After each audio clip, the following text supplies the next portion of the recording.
Most people know Rio de Janeiro for its beautiful beaches, luxury restaurants, and that picture-perfect view of Christ. But today I'm taking you to the other side of Rio, a place called Little Africa. This is where millions of enslaved Africans were brought during the transatlantic slave trade in the 1800s. What happened here didn't just shape Rio, it became Rio. From the samba music, to the fashion, to the dance style in general, to the flavors of food, to the heartbeat of the city itself. Everything in Rio began in Africa first, and it just refused to die. Brazil is samba's birthplace, and samba itself was born from that struggle. It was created as an outlet, a way for Africans to release pain, pressure, exhaustion. They just danced and made music to express themselves, to stay connected to their roots, and to find joy and freedom in the middle of unimaginable hardship. It wasn't just music or dance, it was survival. Today I visited and I'm gonna show you guys the birthplace where that all began. Today Brazil is a blend of those worlds. It's a blend of African resilience and Portuguese influence. The two worlds mixed together, making the typical Brazilian that you see today, which I think is so beautiful. I'm so excited to show you guys around Little Africa, Rio's birthplace.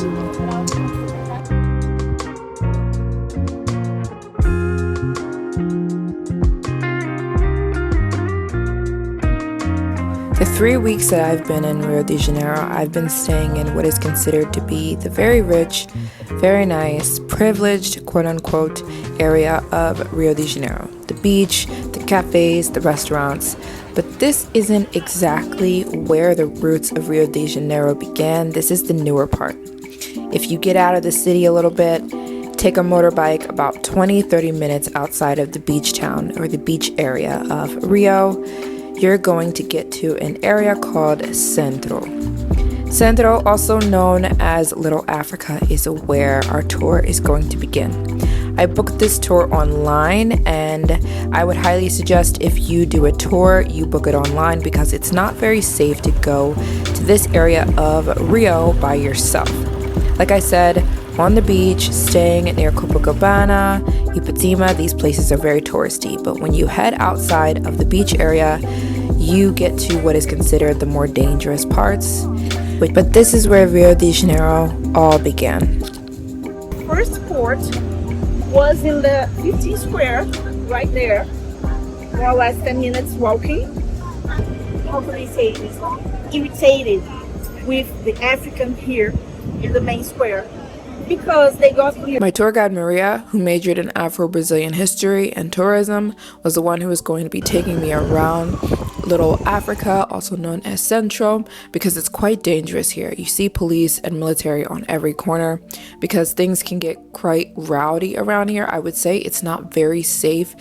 You need a tour guide to show you which streets and which streets not to go to and which ones are okay. But this is where it all started. This is exactly where the slaves were dropped off when they came from Africa.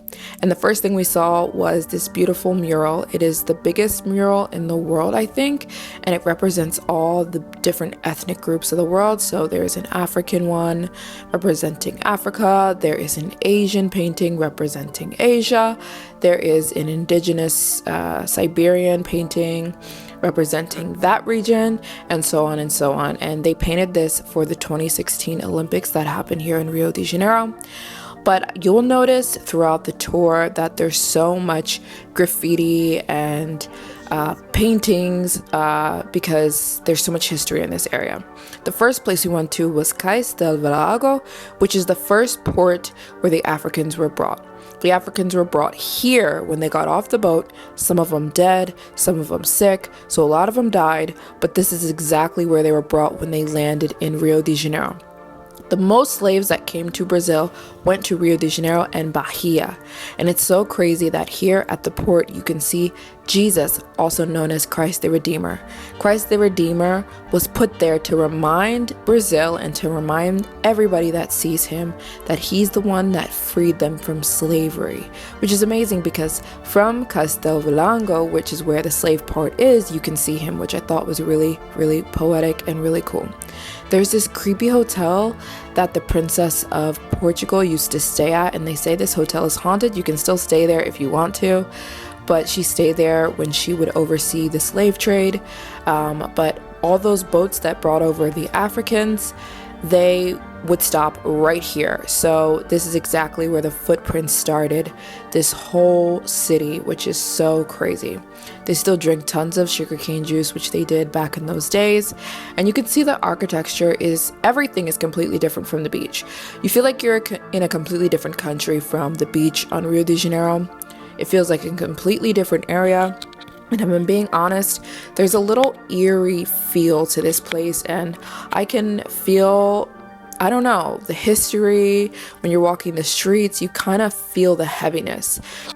The first museum we stopped at right in the middle of Little Africa is called Museum Pretos Novos. This museum is built on top of a graveyard. This is the graveyard of the most African slaves, where they would be buried just thrown on top of each other. It was less of a graveyard, more of a dumpster. They would just dump bodies here, and you can still see bones, you guys. This was so crazy to me, that the bones of the African slaves were just dumped here. And like I said, at first they didn't really get proper burials, so they made this museum to remember the African slaves and the way that they were treated and how many of them died. Most of them died before they even got to Brazil. They died on the trip from Africa to Brazil. So all those dead bodies would just be thrown here. So instead of just kind of building on top of it, they made sure to turn this area into a museum to remember those slaves that lost their lives, even just on the trip to Brazil. They didn't even make it here, where a ton of them died. Around this time, around the 1600s, so many of the Africans were marrying the Portuguese. So this is when Portuguese and African people started to mix. Everyone was becoming a mixed breed of Portuguese and African. Well, of course, because there were so many Africans coming to Brazil, and then Portuguese coming to Brazil, and then the indigenous people, they all mixed together. So your average Brazilian, much like America, and much like me, yours truly, I have the same history. I'm a mix of the European settlers, the African immigrants, and the indigenous people that came to the Americas. So this museum celebrates all of that. It celebrates the mixing and the Afro people that came and tried to establish their own life after being freed from slavery here in Brazil.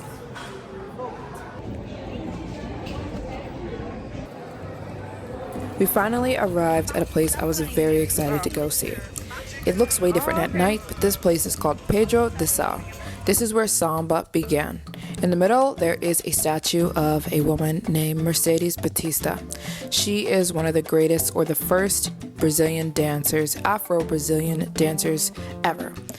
She was a result of Portuguese and Africans mixing, so she technically was a mix of Portuguese, aka white European, and African, but she was discriminated against because of her African roots. She was considered black, and black people at that time were not allowed to dance professionally. She had such a love for dance, and a lot of her dancing was rooted in African culture, of course, so she danced African style. She was an African dancer, and they didn't like that at the time. The only professional dancers were the European white people. This is a little bit of what it looked like, the African traditional dances that were being performed and done in Brazil.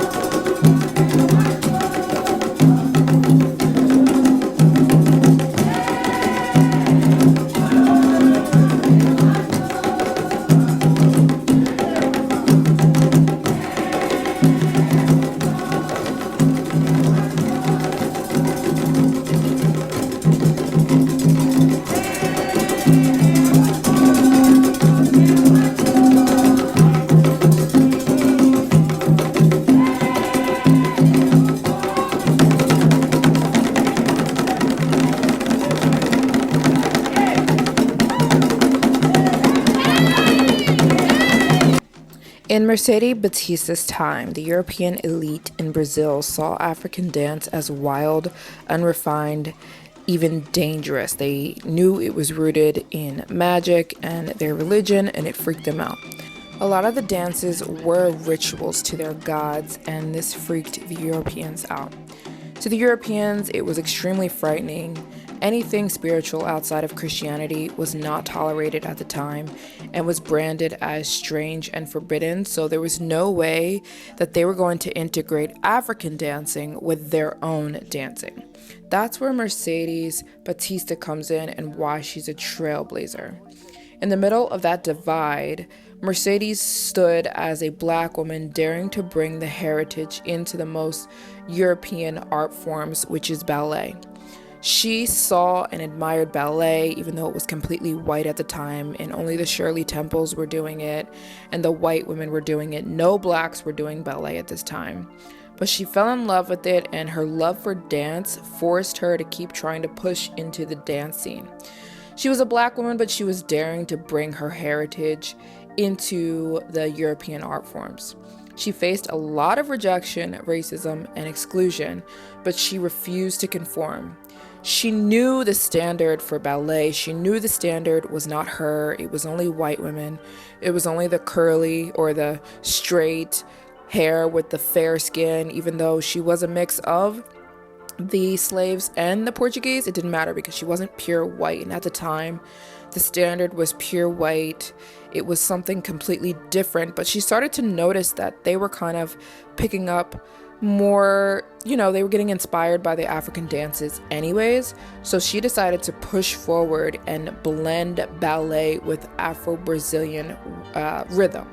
She was like, I'm going to marry the two. I'm going to marry ballet with a little bit of what we do, because she just loved dance so much. And in doing so, she didn't just dance, she redefined what dance could be in Brazil. So she has her own statue here in Rio, here in the middle of Pedro de Sal. She lived a long life and became one of the greatest dancers of Brazil and of the world, and the first black dancer of Brazil, because she kept fighting. She knew she wasn't accepted. She knew that the Europeans didn't want anything to do with African dance, but she kept trying to blend.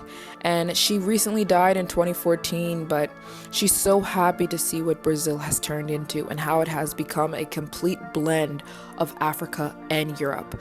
The two cultures came together finally, which was what she was fighting for her entire life. Black people everywhere. Pedro de Sal is more than just cobblestone streets with colorful buildings with art on it. It's the birthplace of samba. When enslaved Africans were brought to Brazil, they carried with them their music, their rhythm, and their stories. Samba was born here as an outlet for joy, pain, and resilience, a way to survive the impossible and celebrate life against all odds. Pedro de Sal is one of the first quilangos, which a quilango is an area for blacks only, for blacks and indigenous only. At first, no whites or no Europeans were allowed here. In the narrow streets of Pedro de Sal, the drums, the claps, the chants blended African tradition with Brazilian influences. Samba was more than just dance, it was resistance. It was culture, community, and identity, and it was a way for the Africans and the indigenous Brazilians to feel proud without the whites around or the whites telling them how they had to dance or what they had to do. Samba is a spiritual heartbeat that refused to be silenced. Today, we hear samba echoing from Pedro de Sal. We're not just hearing music, we're hearing centuries of history. The way the Africans moved, this was completely different from what they did in Africa. This is something that they came up with in Brazil, from watching the Portuguese to some of their own stuff to something that they just created from what was inside of them. The way they moved had everything to do with the way that they felt. Today, we hear samba, and we hear a category that's known around the world, but it all started right here. From centuries of history, struggle, and unstoppable rhythm of African heritage in Brazil. It was so cool to walk the streets of Pedro de Sal. You guys have to come visit Pedro de Sal if you come to Rio, because you feel the history You feel that it in the streets. I don't know, it's hard to explain. You feel the energy. People here would just dance and dance and dance and dance all day as an outlet. We found a place to eat, which for me as a Christian was a little bit, I was a little conflicted to eat here because this was a restaurant that practiced voodoo and the Africans' magic, which was not okay with me, but I was on the tour and I was like, let's just do it. But there was a room for voodoo and a room for black magic, which is very popular in Pedro de Sal. Anyways, we got our food, which was delicious. It was Afro-Brazilian food. I was so tired, so I went back to I went back to the beach, and it was so funny because I got a coconut from just being tired from all the walking we did today, and there was live music, and they were singing African Brazilian samba music, which was beautiful to listen to. If you guys want to take the exact same tour that I took with the exact same tour guide, Maria was awesome. I will link the Airbnb link down below where you can book directly with her and take this exact tour that you saw me go on today. I think it would be a really cool addition to your trip to Rio de Janeiro, and I definitely think you'd walk away with a lot more knowledge and insight to what Brazil is and where it started and the deep history that lives here and still breathes in Rio de Janeiro today. Until then, I'll see you guys in my next one. Please make sure you hit the like button, leave a comment down below. What did you think? Are you European? What do you think about the history here? Did you know it? Are you African? What did you think about the history? Did you know it? Or even if you're not one of those two, I think it's really cool to know history outside of what they teach us in school. That's why I always encourage you guys to travel the world. It's better than school. I love you guys. I'll see you guys in the next one. Bye.